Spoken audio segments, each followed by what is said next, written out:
Operacja kurska. Tysiące rosyjskich żołnierzy w ukraińskiej niewoli, a Ukraina przygotowuje się do regularnej okupacji rosyjskiego terytorium. Operacja została rozszerzona na obwód białgorodzki. Czy Białoruś dołączy się do wojny? Co to oznacza dla Polski i Litwy? I co to z tym wszystkim ma opublikowanie nowych informacji dotyczących wysadzenia rosyjskich gazociągów Nord Stream 2? O tym dzisiaj mówimy w Czarnym Niebie. Wita się Paweł Bobołowicz. Zaczynamy. Czarne niebo. Tak jak zapowiedziałem, operacja kurska to główny temat naszego podcastu. Dmytro Antoniuk na bieżąco obserwuje sytuację, obserwuje też postępy ukraińskich wojsk. Jak wygląda sytuacja na ten sobotni poranek, kiedy dla Państwa ten podcast nagrywamy? Sytuacja wygląda tak, że my poszerzamy ten, no nawet nie przyciółek, a już wielką część zdobytą w obwodzie kurskim. Teraz Sudża już 100% jest pod kontrolą ukraińskim. Tutaj Państwo widzicie mapę i już mamy też wojskową administrację w Sudży. O tym chyba Artur Żak powie więcej.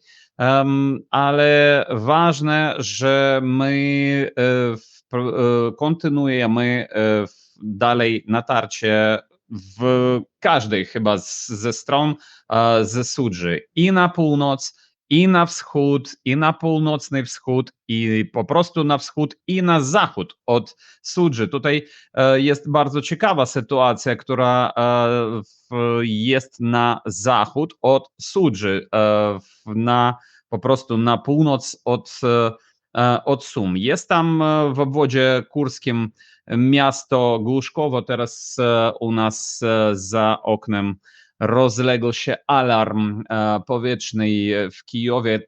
Już kolejny w dniu dzisiejszym. Nagrywamy dzisiaj, jest 17 sierpnia, sobota i kolejny alarm. Na zachód od Sudży jest miasto Głuszkowo, gdzie już dokonany fakt. Zniszczyliśmy most przez rzekę w Psiol, jeżeli się nie mylę. I już jest też wideo, jak ten most jest zniszczony. Sejm, przepraszam, rzeka nazywa się Sejm. Na tej rzece, w tym odcinku obwodu kurskiego jeszcze są dwa mosty, przez które po prostu rosyjskie wojska, które znajdują się w tej części kurskiego obwodu, otrzymują wszystko potrzebne dla obrony. Nie potwierdzona jest informacja o tym, że drugi most w mieście, pod miasteczkiem Zwanneje jest też zniszczony i został trzeci most pod wsią Karusz.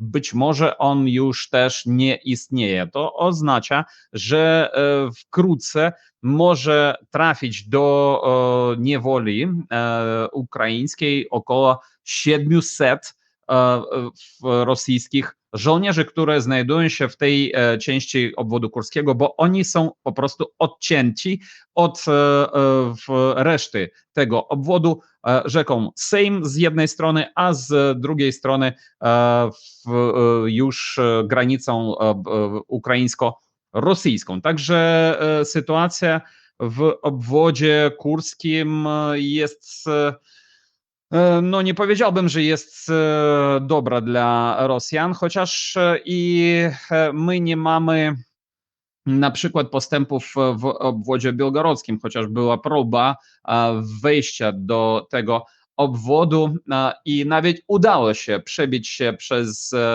przez obronę w obwodzie, obronę rosyjską w obwodzie białgorodzkim i udało się wejść do białgorodzkiego obwodu. To stało się w wsi rosyjskiej Kolotilowka. Weszliśmy na jakieś kilka kilometrów w głęb Rosji, ale niestety opór rosyjski był tam na tyle mocny, że zgodnie z informacją od żołnierzy ukraińskich zmuszeni byliśmy wycofywać się z tej części białgorodzkiego już obwodu. To znajduje się na południowy wschód od Sudży, od miasta Sudże, które znajduje się w obwodzie kurskim. Za chwilę dopytam się ciebie jeszcze o kwestie związane z Białgorodem, ale chciałbym się zatrzymać na obwodzie kurskim. Tydzień temu rozmawialiśmy w naszym podcaście, gdy no właściwie to były pierwsze informacje dotyczące tej sytuacji w obwodzie kurskim. Wtedy w ogóle cała nasza rozmowa opierała się bardziej na hipotezach, po co, dlaczego. Za chwilę na ten temat też oczywiście porozmawiamy, jaki jest cel tej operacji, ale zastanawialiśmy się wtedy, czy Ukraińcy będą próbowali dotrzeć do Kurska, czy będą próbowali też dotrzeć do elektrowni atomowej, jeśli dobrze pamiętam, no, położonej w kierunku zachodnim od samego Kurska. Jednak ani Kursk, ani elektrownia atomowa nie zostały zajęte i wydaje się, że te miasta nie są teraz już obiektem przynajmniej tego bezpośredniego uderzenia ukraińskiego, Dmytrze. Tak, i tak, i nie. Ja myślę, że ewentualnie zdobycie Kurska i kurskiej elektrowni atomowej oczywiście jest u nas w planach u dowództwa Sił Zbrojnych Ukrainy. Ale my widzimy, że po prostu Rosja jednak przerzuciła w tą część obwodu kurskiego dużo swoich wojsk, dużo sprzętu, dużo wojsk i tak dalej. O tym też mówił minister obrony Litwy, który kilka dni temu przyjechał do Kijowa z takim niezapowiedzianą wizytą i powiedział to, że z obwodu króleweckiego w wschodniej Prusji Rosjanie po prostu zabrali no, prawie wszystko, co oni tam mieli.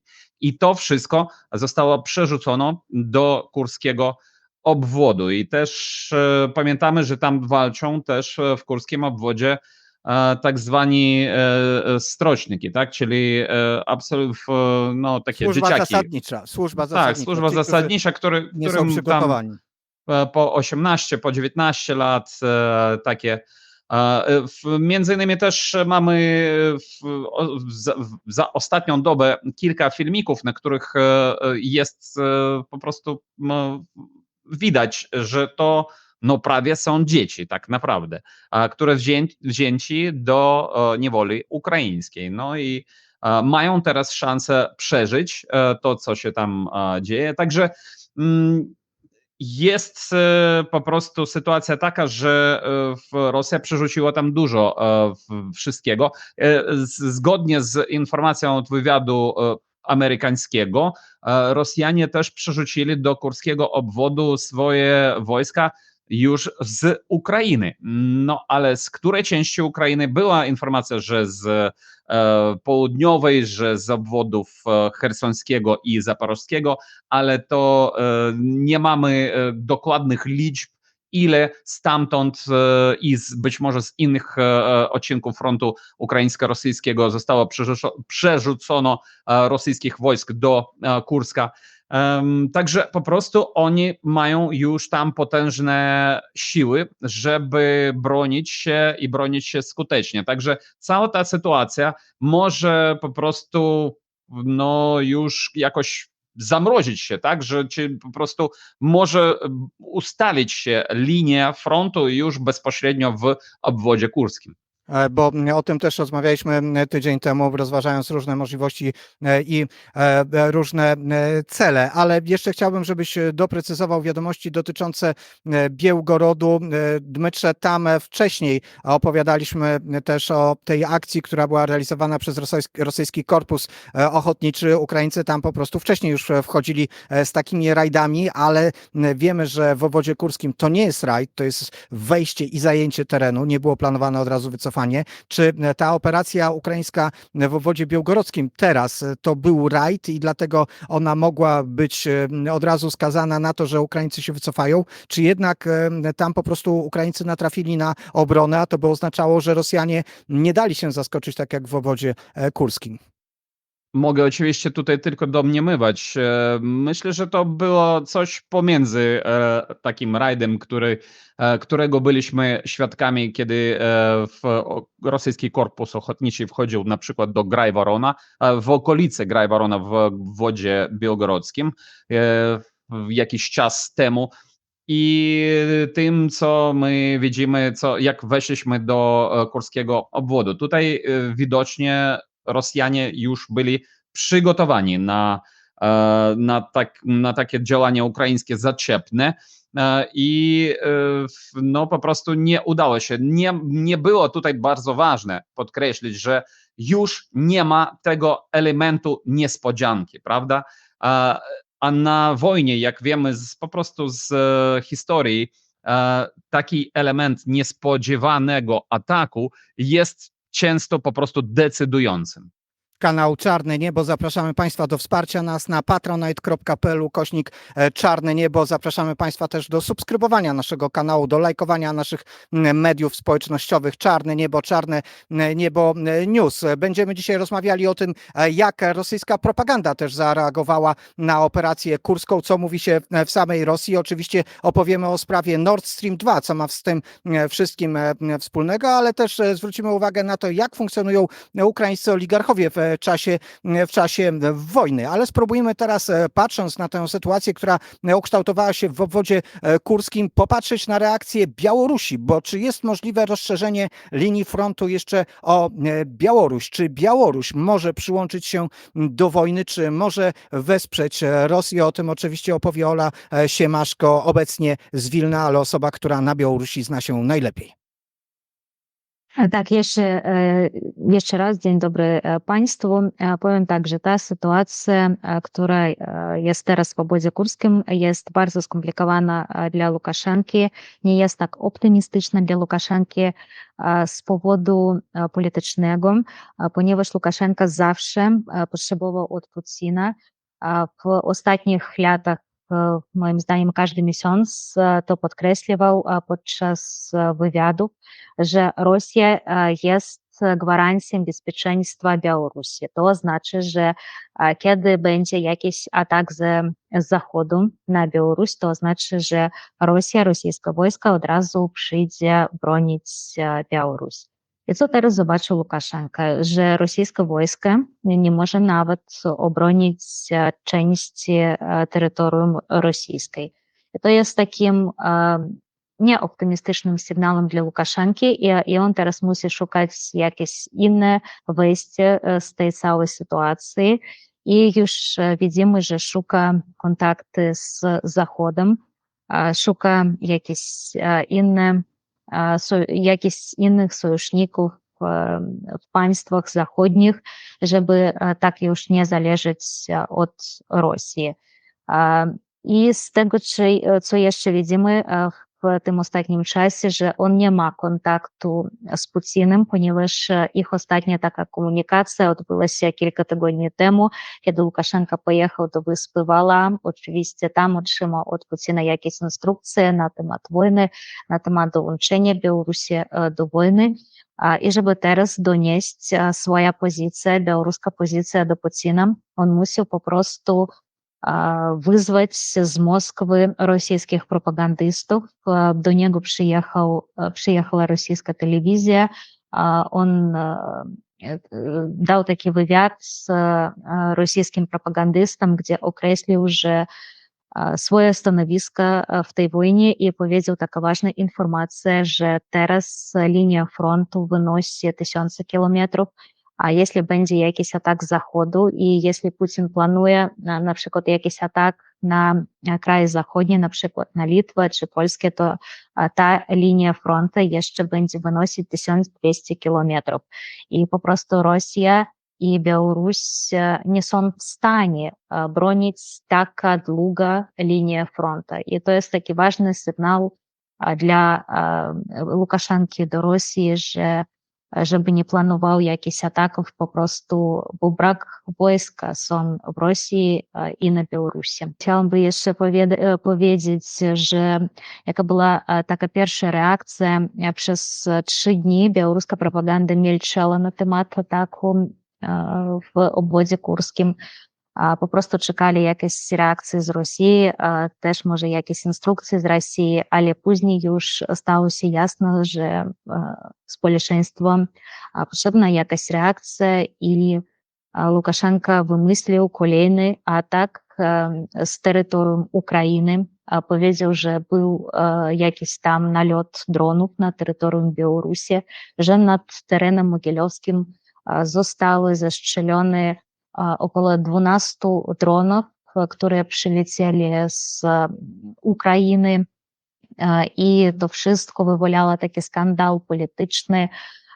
Noty protestujące zostały wysłane do ukraińskiego MSZ-u i później został wezwany do MSZ-u białoruskiego też przedstawiciel Unii Europejskiej w Mińsku. Dlaczego? Ponieważ w telewizji zostały pokazane jakieś części tych dronów i powiedziano, że w tych dronach znaleziono jakieś tam detali produkowane w krajach unijnych, przynajmniej w Belgium, i dlatego Unia Europejska jest też odpowiedzialna za ten atak.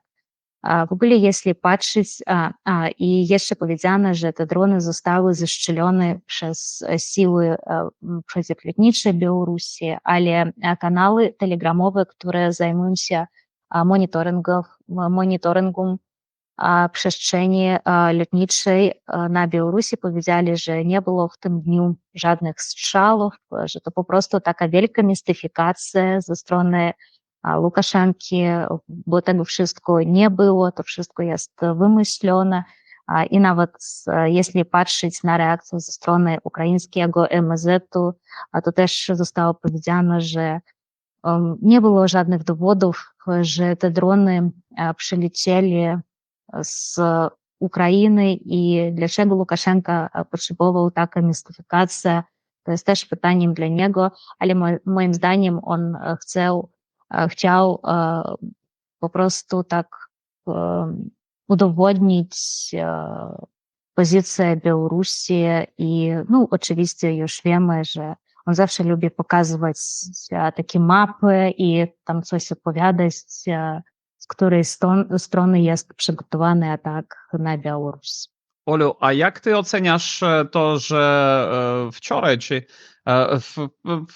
w tym tygodniu to Łukaszenko powiedział o tym, że czas już skończyć tą draćkę, jaką to nazwał wojnę Rosji przeciwko Ukrainie, czyli taką bójkę w takich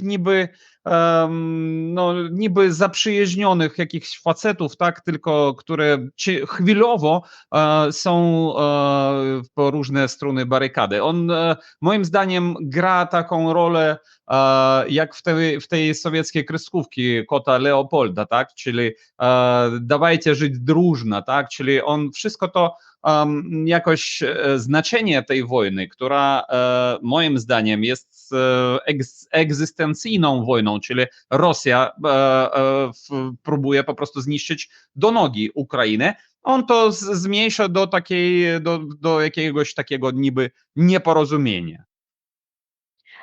No tak, to jest taka zwykła retoryka Łukaszenki, ponieważ on jest też takim przyjaznym temu pansławinizmu i on zawsze powiedział, że Rosja, Białoruś, Ukraina muszą być razem i oczywiście w tej wojnie on spróbuje mieć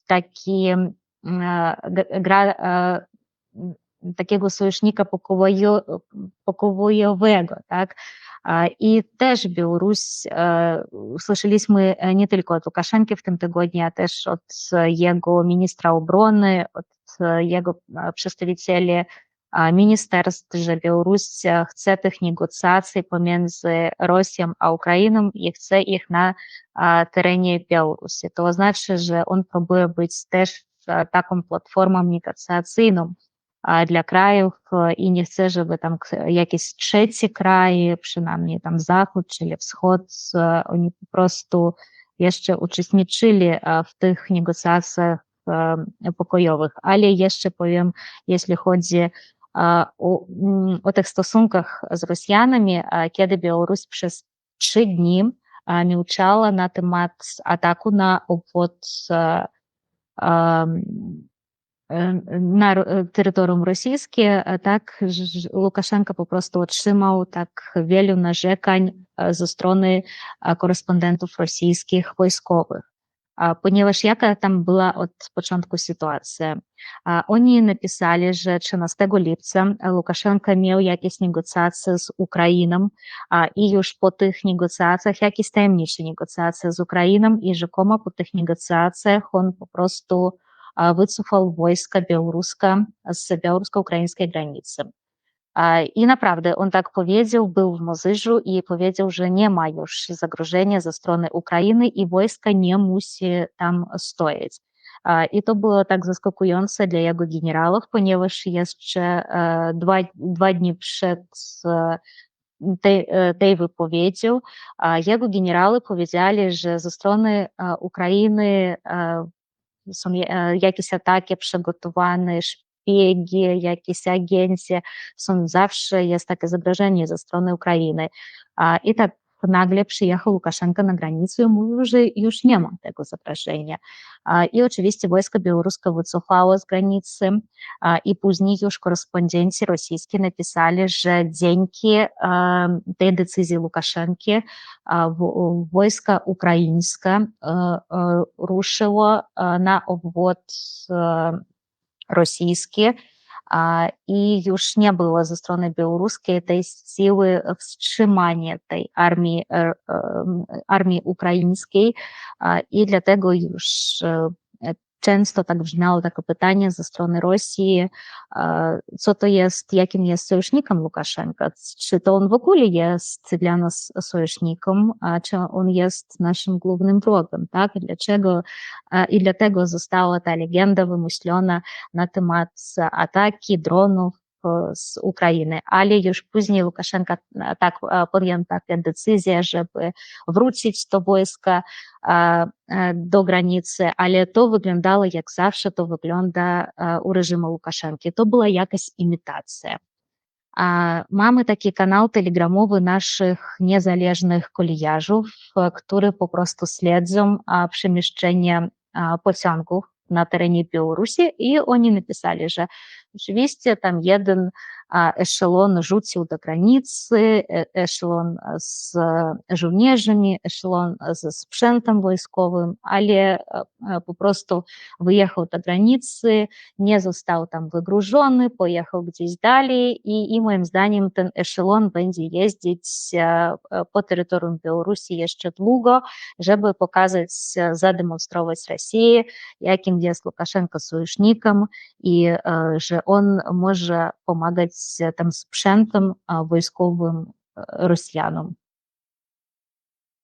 Olgo, muszę tutaj powiedzieć, ten cytat może nie jest tak ważny, ale nie minął tydzień. Rozmawiałem z Janonem Paźniakiem, który powiedział: zapewniam pana, jak przyjdzie co do czego, to Aleksander Łukaszenko Putina sprzeda pierwszy. Teraz mi ten cytat przyszedł do głowy, jakoś skojarzył się z tą sytuacją, Olgo. No tak, już powiedziałem, że Łukaszenka nie chce uczestniczyć w tej wojnie, ponieważ już ostrzegł Putina, że Białoruś i Rosja nie są w stanie bronić granicy zachodniej. Tak? Co to oznacza granica zachodnia? To oznacza granica Białorusi z Polską, z Litwą i Łotwą. To wynosi więcej niż 1200 kilometrów.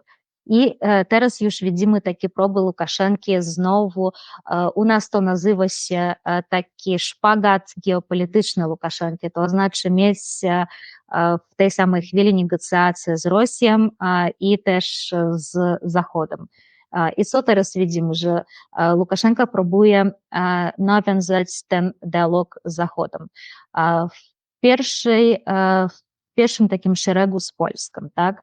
I już w tym tygodniu zaprosił nawet ministra Sikorskiego przyjechać do Białorusi i zaproponował mu odebrać osobiście potrzebuta z kolonii w Nowopolocku. I to była tak zaproponowana ustami politologa rządowego Воскресенskiego, ale oczywiście on nie sam wymyślił taką propozycję, tak? I oczywiście Łukaszenka szuka jakichś kontaktów na Zachodzie. Co widzieliśmy wczoraj? Że wczoraj on podjął decyzję, żeby uwolnić jeszcze 30 więźniów politycznych. Wczoraj podpisał taka umowa, że 14 kobiet i 16 mężczyzn ma wyjść z białoruskich więzień. Jeszcze nie widziałam nazwisk, nie zostało to jeszcze opublikowane, ale oczywiście uwolnienie więźniów politycznych to jest takie potrzebowanie nie tylko Polski, ale to jest potrzebowanie Zachodu, dlatego żeby umożliwić jakieś negocjacje z reżimem Łukaszenki. I oczywiście to uwolnienie tych więźniów politycznych jest takim krokiem do Zachodu, do negocjacji z Zachodu, ale zobaczymy, co na to odpowie Putin, ponieważ widzimy, że Rosja oczywiście rozumie ta geopolityka Łukaszenki, rozumie wszystkie jego zachody, wszystkie jego kroki i oczywiście śledzi za tym, jakie on ma negocjacje z dyplomatami zachodnimi. I po prostu ja teraz czekam na reakcję ze strony Rosji, co ona jeszcze może zrobić, żeby tak wstrzymać Łukaszenkę w swoich rękach. To jak rozumiem, Olu, dobrze, nie grozi nam rozszerzenie żadnej operacji i działań o charakterze bezpośrednio militarnym, zaczepnym ze strony Białorusi, ani w kierunku Ukrainy, ale też ani w kierunku Litwy czy Polski. A jak oceniasz kwestię tego kryzysu migracyjnego, który przecież bez wątpienia jest elementem wojny hybrydowej? Czy w takiej sytuacji, kiedy Łukaszenka zdaje się, przynajmniej taki wyciągam wniosek z swojej wypowiedzi, trochę spanikowany, czy to może oznaczać też, że z tej operacji też mógłby zrezygnować, czy mógłby próbować ją zawiesić? Tak, oczywiście. I teraz widzimy, że już próbuje to zrobić na tyle, na ile on ma na to wpływ, ponieważ on nie kontroluje cały ta płyn migrantów, który idzie przez Białoruś. Widzimy już, kraje zachodnie powiedzieli, że migranci są z wizami rosyjskimi i oczywiście ten przelew migrantów kontroluje Rosja i ten szlak migrantów do Unii Europejskiej idzie przez Białoruś, ale widzimy, że Łukaszenka może to kontrolować. I jak on to robi, że po prostu tak przynakieruje jeśli on ma negocjacje z Polską na przykład, to znaczy, że w kierunku polskim zmniejszy się ta ilość migrantów, ale ci migranty idą na przykład na granicę łotewska, czyli litewska granica, to oznacza, że Łukaszenka może kierować płyniem tych migrantów, ale na ile on może teraz zmniejszyć ich ilość, na ile to wszystko zależy od Białorusi, ja nie jestem w tym pewna, bo to nie jest takim biznesem białoruskim, to jest takim biznesem rosyjskim i oczywiście nie ma granicy, to nie można kontrolować. Wcześniej Białoruś wprowadziła taki kontrol graniczny na granicy białorusko-rosyjskiej, żeby to kontrolować. To jeszcze było już po COVID-zie, ale później ten kontrol został zniesiony i teraz nie ma granicy. To znaczy, że każdy, kto potrafi do Rosji, może tak swobodnie przyjechać do Białorusi i później ruszyć w kierunku polskim czy litewskim. Będziemy obserwowali, oczywiście Ola Siemaszko będzie obserwowała, co się dzieje. Ola Siemaszko z Wilna, ale obserwuje cały czas sytuację na Białorusi. Zapraszam Państwa do wsparcia nas w serwisie patronite.pl/czarne niebo. To umożliwi pracę naszym korespondentom. Pozostajemy w temacie kurskim. Artur Żak przygotował dla nas dzisiaj informację dotyczącą tego, jak rosyjska propaganda ocenia i jak patrzy na to, co dzieje się w obwodzie obwodzie kurskim. Oddajemy głos Arturowi Żakowi do Lwowa. Propaganda rosyjska jest jak zawsze propagandą wielopoziomową. To taka monstrualna lasagna, wielowarstwowa lasagna, w której każdy znajdzie, co mu bardziej pasuje. Tam są bardziej misternie splecione intrygi i te bardziej takie trywialne, że to tak określę. Zacznijmy może od tego, co mówią rosyjscy oficjele. A rosyjscy oficjele w większości przypadków nazywają to, poczynając od Putina, wyjątkową sytuacją, atakiem terrorystycznym, jakimiś wydarzeniami w obwodzie kurskich, czyli ze wszelkich miar próbują odgrodzić społeczeństwo rosyjskie od myśli, że żołnierz obcego państwa mógł wtargnąć na teren matuszki Rosji i taka jest ta najbardziej oficjalna część propagandy rosyjskiej. Inna część propagandy rosyjskiej, tutaj na inny kraj, tak naprawdę inne skrzydło propagandy przejdę, czyli tych wszystkich turbo-Z patriotów. Oni oczywiście ogłaszają świętą wojnę, nawiązują oczywiście do wojny ojczyźnianej, nawołują do tego, żeby obywatele się podnosili, żeby wstępowali do ław sił zbrojnych Federacji Rosyjskiej albo przynajmniej fizycznie pomagali żołnierzom. Niemniej jednak nie widzimy tego, co widzieliśmy w pierwszych dniach pełnoskalowej inwazji Rosji na Ukrainę, wtedy, kiedy ukraińscy obywatele od małego do starego bądź wstępowali do ław sił zbrojnych Ukrainy, bądź pomagali siłom zbrojnym i siłom obrony, bądź też przygotowywali przynajmniej koktajle Mołotowa, którymi mieli zamiar witać kolumny pancerne najeźdźców. W Rosji tego nie widzimy. Ludzie uciekają, ludzie nie chcą bronić Federacji Rosyjskiej. Żołnierze, między innymi poborowi, odmawiają wykonania rozkazu. I to jest kolejny element, na który też kładzie nacisk Federacja Rosyjska. Z jednej strony to jest bardzo niebezpieczny dla propagandy element właśnie ci poborowi. Niemniej jednak czasami trafiają się też tego typu głosy, między innymi jak emerytowanego generała Guruliowa z Dumy rosyjskiej o tym, że wszelkie wojny Rosja wygrywała poborowymi. I Afganistan, i wojnę ojczyźnianą, i poprzednie wojny cesarstwa, imperium rosyjskiego. Więc to jest kolejna część tej propagandy. Jest też także taka część propagandy, która mówi o tym, niejako przygotowuje obywateli Federacji Rosyjskiej na to, że to jest normalna sytuacja, że wojna trwa we wszystkich regionach, akurat na tym terenie Federacji Rosyjskiej, bo przecież trzeba zaznaczyć, że Federacja Rosyjska nadal traktuje między innymi obwód zaporowski, doniecki, chersoński, ługański jako części Federacji Rosyjskiej, przecież to jest wpisane w konstytucji. I mówi o tym, że należy właśnie ofiarować, to znaczy ponieść ofiarę, że nawet na pół roku, a może rok, a może kilka miesięcy trzeba będzie zostawić te tereny z ludźmi, czy też bez ludzi. I na koniec mojej wypowiedzi chciałbym, żebyście Państwo obejrzeli i posłuchali losowo niejako wybranych dwóch propagandzistów stale obecnych w programach propagandowych, w tych szczujniach nienawiści i posłuchajmy, co powiedział Karen Szachnazarow, reżyser, scenarzysta, a od wielu lat propagandista rosyjski i ekspert wojskowy Maksim Yusin. Że istnieje możliwość, iż możemy przegrać. Jeśli będą takie wpadki, możemy przegrać. I to nie jest defetyzm. To nie jest, że tak powiem, panikarstwo.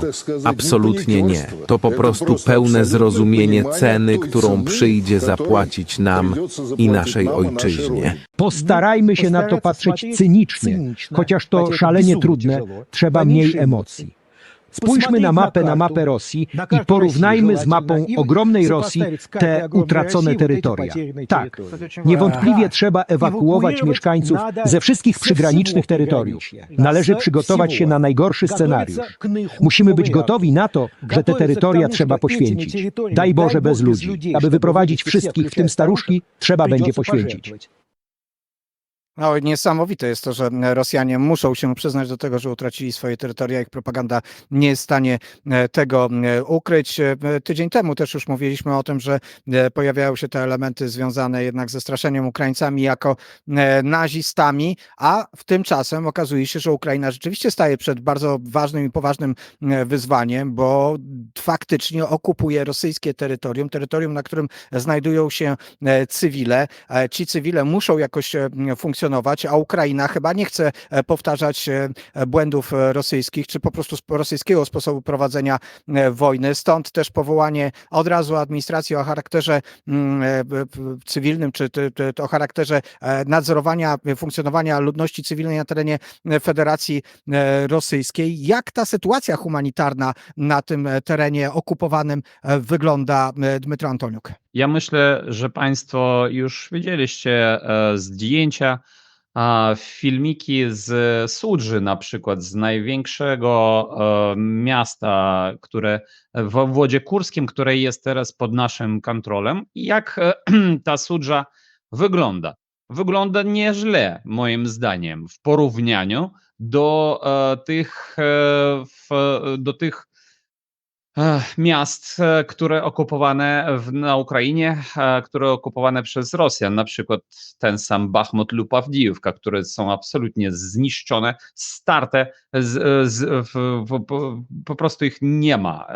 Nie ma normalnego życia. Tutaj życie jednak jest, nawet w sklepach jest żywność w Sudży i nawet jest też mnóstwo już filmików, jak nasi żołnierze przywożą jedzenie po prostu dla tych mieszkańców Sudży i sąsiednich miejscowości, które tam pozostali. No i tak, teraz jest dyskusja w mediach ukraińskich, nawet w społeczeństwie ukraińskim o tym, co robić z tymi ludźmi, z tymi Rosjanami, które tam mieszkają i pozostali.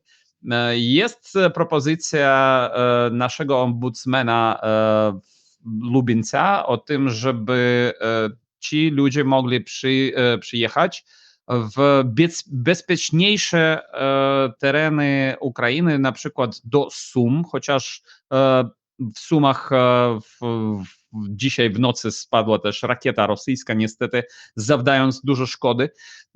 I żeby tam oni byli po prostu bezpieczniejsi. Tak?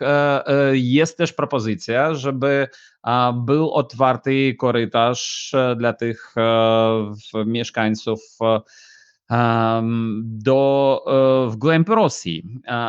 Ale my, jak powiedział pan Lubieniec, my musimy po prostu dostać zapytanie od Rosji. No i w takim razie możemy stworzyć taki humanitarny korytarz dla tych cywilów rosyjskich.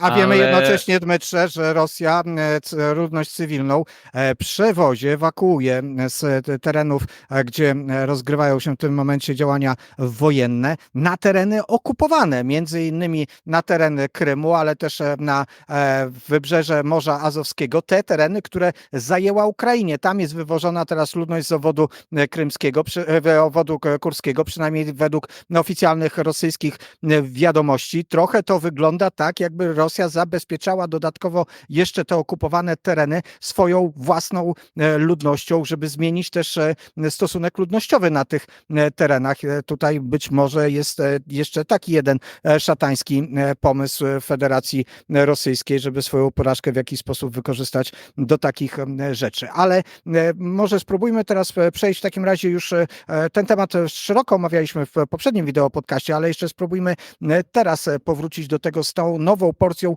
wiadomości, którą mamy, dlaczego Ukraina zdecydowała się i co chce politycznie osiągnąć. I tutaj bardzo ciekawa wiadomość z najnowszego wydania Washington Post. Sugestia, że Ukraina zdecydowała się na operację kurską w momencie, kiedy właśnie została przyciśnięta i miało dojść nie tylko do rozmów na temat rozejmu, ale właściwie rozejm mógł być przesądzony. Ta operacja z kolei jednak powoduje, że rozejm nie jest przesądzony. Czy sądzicie, że w ten sposób Ukraina zamanifestowała to, że się nie zgodzi na żaden zgniły kompromis i jest gotowa dalej walczyć?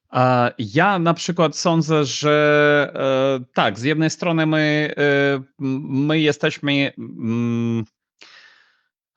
gotowi na przykład na wymianę na wymianę ziem, tak? I to byłby dla Ukrainy, dla Kijowa najlepszy scenariusz, tak? Że my zabraliśmy część obwodu kurskiego, no i jesteśmy gotowi jego wymienić na nasze obwody chersoński i zaporowski, ale znów wrócę do tego, co się dzieje na froncie. Na froncie wcale nie widać, żeby jakoś to ugrupowanie wojsk rosyjskich tam na południu Ukrainy było jakoś dużo osłabione po tym wejściu naszych wojsk do kurskiego obwodu. I patrząc na to, co mówią w telewizji rosyjskiej te propagandyści, mówiąc o tym, że no cóż, trzeba być gotowymi na to, żeby poświęcić część tych ziem, my widzimy, że Rosja chyba nie przystaje tak teoretycznie na taką wymianę. Dla Moskali, dla Moskwy, dla Kremla, dla Putina te okupowane ukraińskie tereny, szczególnie tam między Krymem a Dnieprem, są no, na wagę złota chyba, tak? I ja się boję tego, że oni do ostatniego będą tam ciepiać się za tą naszą ziemię, nawet mimo to, że my możemy okupować jeszcze więcej terenów rosyjskich. Być może możemy też wejść do jakiegoś innego obwodu rosyjskiego, na przykład breńskiego z obwodu naszego czernichowskiego, ale widać, że jednak Kreml jest gotowy poświęcić, jak oni to mówią, te ziemię i nie oddać w żadnym razie tereny okupowanej Ukrainy.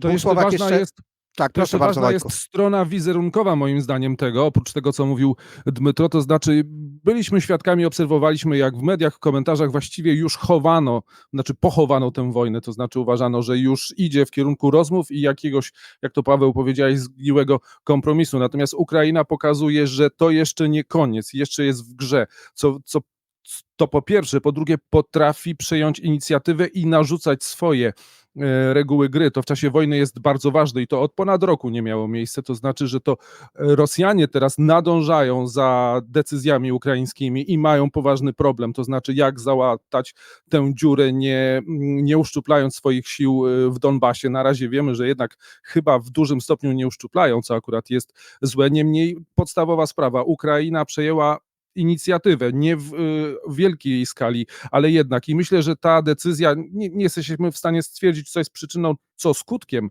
ale ta przyczyna, to, że administracja Bidena zapowiada, że dalekosiężne pociski JASM zostaną przekazane stronie ukraińskiej, mogą być też tego skutkiem i to jest, nie należy rozłączać tych rzeczy. Jeszcze wracam do tej kwestii humanitarnej. Ja uważam, że PR-owo też Ukraina znakomicie rozgrywa i wygrywa tę sprawę. To znaczy Ukraina zgodnie z prawem międzynarodowym dba o ludzi znajdujących się pod okupacją. Ministerstwo do Spraw Reintegrowanych decyzja pani Ireny Wereszczuk uruchamia gorącą linię dla obywateli Rosji, wrogiego kraju. Jakie jest porównywanie? Gdy Rosjanie mordowali ludzi w obwodzie kijowskim, gdy pozwalali, żeby ginęli w wodzie i strzelali też w obwodzie chersońskim strona ukraińska dba o przedstawicieli narodu, wojska, które okupuje jednocześnie i jest przyczyną zbrodni na terytorium Ukrainy, więc uważam, że wizerunkowo to też jest bardzo duże znaczenie tego. Bardzo serdecznie, Wojtku, Ci dziękuję. Czarne niebo, drugi odcinek naszego podcastu w drugiej serii. Bardzo serdecznie Państwu dziękujemy za tak fantastyczne wyniki oglądalności pierwszego odcinka i mamy nadzieję, że ten odcinek też będzie cieszył się Państwa zainteresowaniem. Przypominam, patronite.pl/czarne niebo, tam możecie też wyrazić swoje uznanie nie tylko w formie oglądania, ale wsparcia bezpośrednio naszego projektu. W momencie, gdy dzieją się te rzeczy w obwodzie kurskim, gdy Ukraina dokonuje wydarzenia, tutaj żadne z nas nie ma co do tego wątpliwości, bardzo istotnego, ważnego, a jak wielu komentatorów zwraca uwagę, być może przełomowego w ogóle w tej wojnie, porównywalnym z działaniami roku 1943 w czasie II wojny światowej, czymś, co po prostu może odmienić bieg tej wojny. Na pewno wiele się zmieniło też w mentalności Ukraińców. Ukraińcy po prostu znowu dostali skrzydeł i wierzą, że ten konflikt mogą wygrać, ale w tym samym czasie wraca sprawa wysadzenia rurociągów rosyjskiego gazociągu Nord Stream. Więcej o tej sprawie Piotr Mateusz Bobołowicz. Rzeczywiście we wrześniu, 24 września bodajże minie druga już rocznica wysadzenia gazociągu Nord Stream. To były dwie serie wybuchów na nitkach gazociągu. Nie zostały zniszczone wszystkie, zostało zniszczone całe Nord Stream 1 i jedna z dwóch nitek gazociągu Nord Stream 2. I tutaj pojawiają się teraz ciekawe informacje nowe, a właściwie pytanie, czy informacje, bo to jest właśnie problematyczna sprawa. Warto podkreślić, że zaraz po tym wydarzeniu swoje śledztwa prowadziły Dania i Szwecja. Zresztą to były też państwa, Dania chociażby jako jedna z pierwszych, jako chyba pierwsza informowała, razem ze Szwecją informowały właśnie o tym, co się stało. Pokazywały też zdjęcia z tego wybuchu. Nie wiem, czy uda nam się teraz wyświetlić zdjęcie. Widać na nim jak resztki gazu, jak ten gaz techniczny, który musi być w gazociągu, żeby utrzymywać ciśnienie przygotowane do eksportu gazu. Te bąbelki się wydobywały na powierzchnię, ale to nie był gaz przesyłany, bo w tym okresie, kiedy doszło do wysadzenia gazociągu, już gaz nie był przesyłany od wielu miesięcy. Nitka Nord Stream 2 nigdy nie została uruchomiona, bo została zablokowana, objęta sankcjami amerykańskimi, została zablokowana, nie dostała homologacji na rozpoczęcie działań. Całe szczęście udało się to zablokować po dużych naciskach politycznych, bo Niemcy próbowali ją uruchomić jeszcze, no ale tutaj inwazja rosyjska doprowadziła do tego, że ta sprawa była przesądzona, a Nord Stream 1 też już wtedy nie działał, bo to były, jak Rosja to określiła, rosyjskie kontrsankcje przeciwko sankcjom europejskim na Rosję po inwazji na Ukrainę. I co w ostatnim czasie, czy tak, przede wszystkim Dania i Szwecja prowadziły śledztwa w tej sprawie, nie znalazły winnych z powodu niewykrycia sprawców, te śledztwa zostały zamknięte. Prowadzono też śledztwa dziennikarskie. Śledztwa dziennikarskie wskazują na trop rosyjski tej sprawy, natomiast niemieckie śledztwo jest nadal prowadzone. Niemcy prowadzą śledztwo, szukając winnych tej sprawy. Niemcy szukają winnych nie w Rosji. Niemcy szukają winnych na Ukrainie i w Polsce. I tutaj są ustalenia dziennikarzy na podstawie śledztwa niemieckiego, bo śledztwo niemieckie jako jedyne z tych śledztw, właściwie ciężko je nazwać tajnym, bo jest bardzo dużo przecieków z niego, bardzo dużo przecieków do mediów i Wall Street Journal opublikował 2 dni temu duży artykuł, raport, w którym opisał, jak miało w ogóle dojść do przeprowadzenia tej operacji. Decyzja miała być podjęta podczas suto zakrapianej imprezy wysokich oficerów ukraińskich. Miało dojść tam do zdecydowania, że tak będzie. Miał to sponsorować jeden z ukraińskich oligarchów. Decyzję najpierw miał zatwierdzić osobiście prezydent Zełenski. Prezydent Zełenski potem miał zablokować jednak, cofnąć tę zgodę na wysadzenie gazociągu po naciskach amerykańskich, po naciskach ze strony CIA, a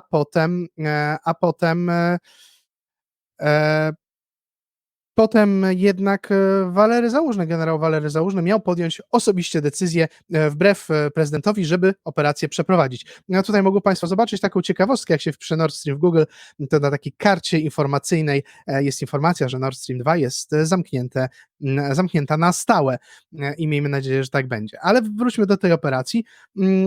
Mimo braku zgody prezydenta, według doniesień Wall Street Journal, miała operacja zostać uskuteczniona. Grupa Ukraińców miała wynająć jacht w Rostoku. Jacht potem miał być cumowany w Kołobrzegu. Mieli popłynąć, założyć ładunki, wysadzić. Pojawiają się różne nazwiska, pojawiają się też między innymi nazwisko ukraińskiego małżeństwa, które prowadzi szkołę nurkową, ale oni nie schodzą na głębokość 80 metrów. Odpowiedzieli na te zarzuty. Jest to dziwna sytuacja, dziwne doniesienia ze strony Niemiec, dziwne politycznie i takie trochę wpisujące się też w to, co mówiła rosyjska propaganda. Ja nawet Piotrze bym powiedział, że nie trochę, tylko wprost dające materiał dla rosyjskiej propagandy, no bo oczywiście jakby przerzucenie odpowiedzialności za wysadzenie tych rurociągów na stronę ukraińską, jeszcze z udziałem polskim, tam pojawiały się w tym artykule niesamowite stwierdzenia o tej też biurze turystycznym, które miało być przykrywką ukraińskiego wywiadu od kilkudziesięciu lat i funkcjonować swobodnie w Polsce. Wszystko wskazuje na to, że to według tych publikacji, że to miała być operacja właśnie połączona polsko-ukraińska i ten termin, kiedy jest publikowana ta informacja, czyli dokładnie gdy Rosja ma problem z tym, co się dzieje w obwodzie kurskim. Temat niesamowicie ciekawy z mojej perspektywy. Tak, proszę bardzo. I jeszcze doniesienia Augusta Hanninga, czyli byłego szefa wywiadu niemieckiego, ale szefa wywiadu kiedy? W czasach Schrödera, w czasach Gerharda Schrödera, który przecież potem dla Gazpromu pracował. Gerhard Schröder, który jest ojcem Nord Stream, a August Hanning oskarżył też Polskę i Ukrainę, mówił, że ta operacja była wynikiem porozumienia prezydenta Dudy z prezydentem Zełeńskim, że wprost prezydenci zdecydowali o tym, że Nord Stream trzeba wysadzić, prezydenci Polski i Ukrainy. I to mówi były szef wywiadu niemieckiego z czasów kanclerza, który wprost Rosji służy. Aż mi się przypomniało, jak to chyba szef wywiadu uciekał z Kijowa w czasie ostrzału, a coś Niemcom też nie do końca wychodziło przewidzenie tego, co dzieje się na froncie rosyjsko-ukraińskim, a przede wszystkim jeśli chodzi o działania rosyjskie. Wojtek Jankowski. Wojtku, miałeś okazję rozmawiania z Wojciechem Konończukiem, szefem Ośrodka Studiów Wschodnich w programie wschodnim Radia Wnet, który prowadzisz. Nie wiem, czy udało ci się poruszyć ten temat, bo jeszcze nie miałem czasu, żeby odsłuchać tę rozmowę. Czy masz może na ten temat dodatkowe informacje? Skoncentrowaliśmy się na sytuacji w obwodzie kurskim, ale oczywiście temat musiał paść, bo o tym właściwie mówią wszyscy komentatorzy w tej chwili i muszę powiedzieć, że na początku ta wizja przedstawiana w infosferze, było bardzo dużo już komentarzy i wywiadów na ten temat, nawet mnie trochę przekonała, ale parafrazując, to nie jest przysłowie ukraińskie, ale parafraza przysłowia, które jest i u nas, i Ukraińców, ne każy hop, doky ne perejdę szczop. Wojciech Konończuk, dyrektor Ośrodka Studiów Wschodnich, powiedział, że ma tutaj wątpliwości, czy rzeczywiście jest to wizja tego, co miało miejsce i parę rzeczy wzbudza jego wątpliwości, chociażby wyniki obserwacyjne czy śledztwa strony duńskiej, że są rzeczy pominięte w tej teorii i stwierdza, że jeżeli w ogóle ten wizerunek tego oczywiście przypomina to, co znamy z książki Parafianowicza Zbigniewa, Polska na wojnie, czyli tej takiej balangowej atmosferze, kiedy zapadają decyzje, ale dyrektor Konończuk twierdzi, że coś nie w tym pionie by to zapadło, coś nie uprawdopodobnia ten opis tego zdarzenia, że w rzeczy samej tak to miało miejsce, no i to, że jeszcze Duńczycy twierdzą, że tam kilka dni wcześniej była rosyjska jednostka pływająca w tym miejscu i gdzieś w tym materiale Wall Street Journal nie ma o tym mowy, także no za prędko, żeby wyciągać ostateczne wnioski, z tego ja wnoszę i jeszcze tutaj możemy się dowiedzieć o kilku sprostowaniach tej sytuacji, także jeszcze nie wyciągajmy wniosków z tego artykułu, bo rzeczywistość może się okazać trochę inna albo zupełnie inna. No, szczególnie wydaje mi się to niesamowite w kontekście właśnie, że dzieje się to wszystko, gdy rozmawiamy o Kursku i o tej sytuacji, gdy wspomniałeś o tym pionie kompetencyjnym, no to każda osoba oczywiście, która orientuje się w systemie polskim, wie, że prezydent w Polsce za takie rzeczy nie odpowiada i prezydent, przyjmując, że prezydenci mogliby sobie o takich rzeczach rozmawiać, to ta narracja bardzo pasuje do takiej wizji wschodniej relacji i funkcjonowania Polski, gdzie na Ukrainie też w sumie Ukraińcy wierzą, że to prezydent u nas jest osobą, która sprawuje władzę wykonawczą bezpośrednią na co dzień. Rosjanie też to tak przedstawiają, a przecież tak naprawdę u nas, jeżeli ktoś miałby podejmować taką decyzję, musiałby być zaangażowany w to rząd. No ale to też właśnie taki drobny szczegół, który może wskazywać na to, że jest w tym więcej propagandy niż rzeczywistości, ale swoją drogą, jeżeli to by były przecieki dotyczące takich spraw i takie informacje by wyciekały, oj, coś chyba jest nie tak z tym naszym sojusznikiem w NATO, Niemcami, którzy pozwalaliby sobie na tego typu przecieki. I na koniec może jeszcze tej sprawy pozwolę sobie powiedzieć osobiste zdanie w oderwaniu od tych informacji. Gdybyśmy mieli w tym swój udział, Polska, no cóż, ja mógłbym się czuć tylko dumny, bo ten gazociąg po prostu tak czy inaczej powinien był być zniszczony. Nawet jeżeli to była rosyjska prowokacja, to z czasem zagrała na ich niekorzyść. Słuchajcie, nie wiem, czy możemy uznać, że tematy Kurska, Nord Stream 2 są wyczerpane, czy jeszcze chcecie coś dodać? Jeszcze ja chciałem dodać, że jeśli chodzi o Nord Stream, no to z jednej strony są tutaj są takie jakby dwie kwestie. Wskazują eksperci na to, że przede wszystkim oskarżanie Ukrainy to może być operacja fałszywej flagi ze strony rosyjskiej, a z drugiej strony sama Rosja przecież w osobie Marii Zacharowej twierdzi, że oskarżanie przez Niemcy Ukrainy to jest zrzucanie odpowiedzialności, bo Rosja twierdzi, że to Stany Zjednoczone, że to CIA przeprowadziło tę operację, a nie Ukraina.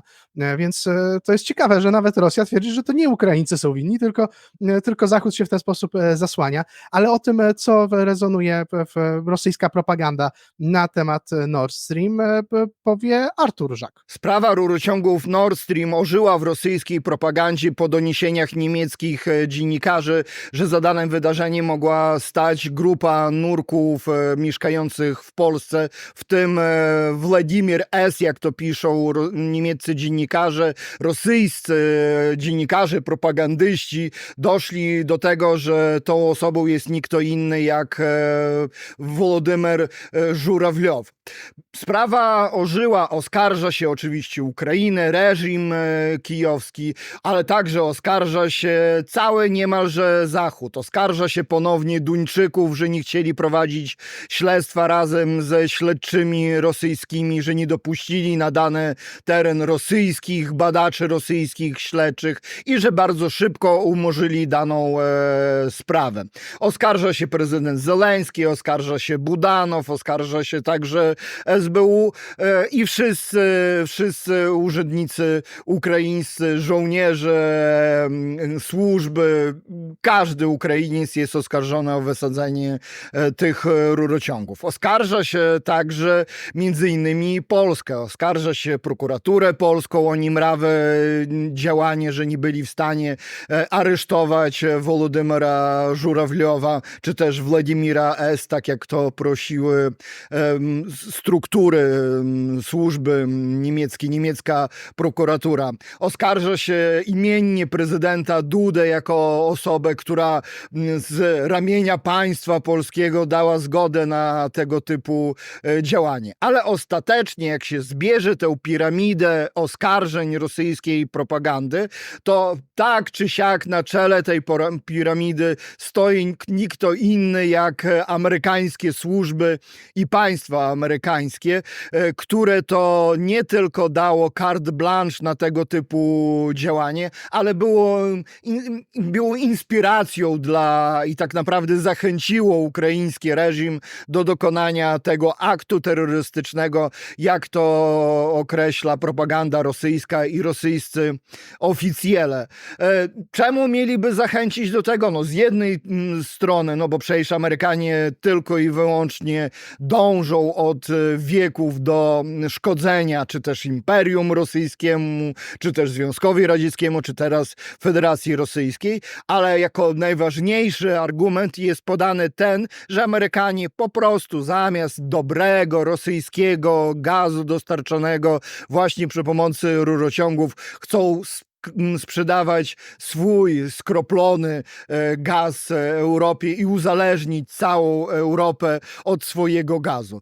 Co ciekawe, Rosjanie często korzystali z broni gazowej, właśnie z gazu jako broni, a teraz oskarżają Stany Zjednoczone o to, czym Rosja się chełpiła i chwaliła od lat.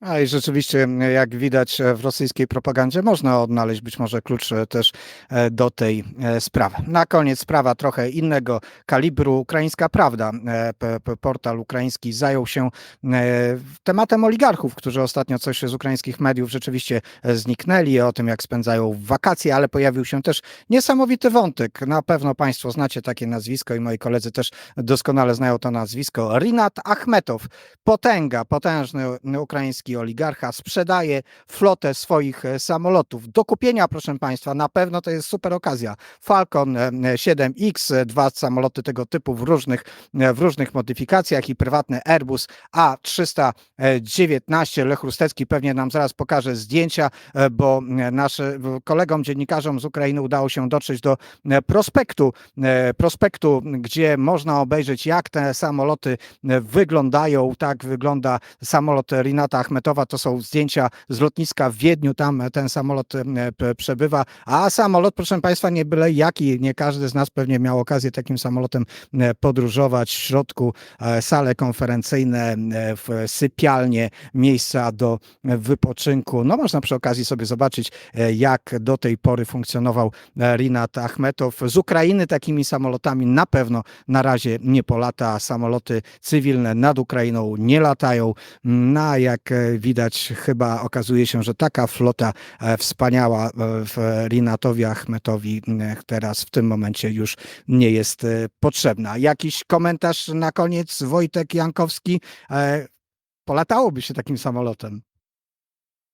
Tak, to prawda. No, Achmetow to jest w ogóle temat na osobną opowieść, a ja bym chciał jeszcze o jednej rzeczy powiedzieć, która jest moim zdaniem bez znaczenia, a z drugiej strony bardzo symboliczna, a czasami symbole mają nawet po latach, po dekadach znaczenie.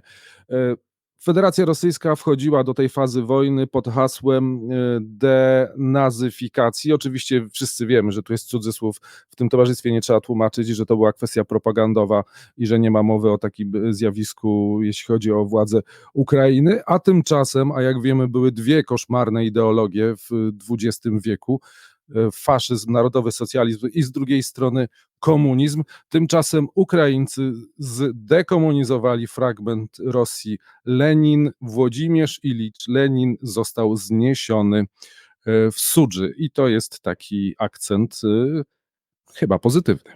Pozytywny akcent. Warto sobie przypomnieć, że Leninopad na Ukrainie doprowadził do głębokich zmian, czy towarzyszył głębokim zmianom demokratycznym, wolnościowym tego państwa. Oby też był takim początkiem takich zmian w Federacji Rosyjskiej. Dzisiejszy drugi odcinek drugiej serii Czarnego Nieba dobiegł końca. Serdecznie Państwu dziękujemy. Do zobaczenia.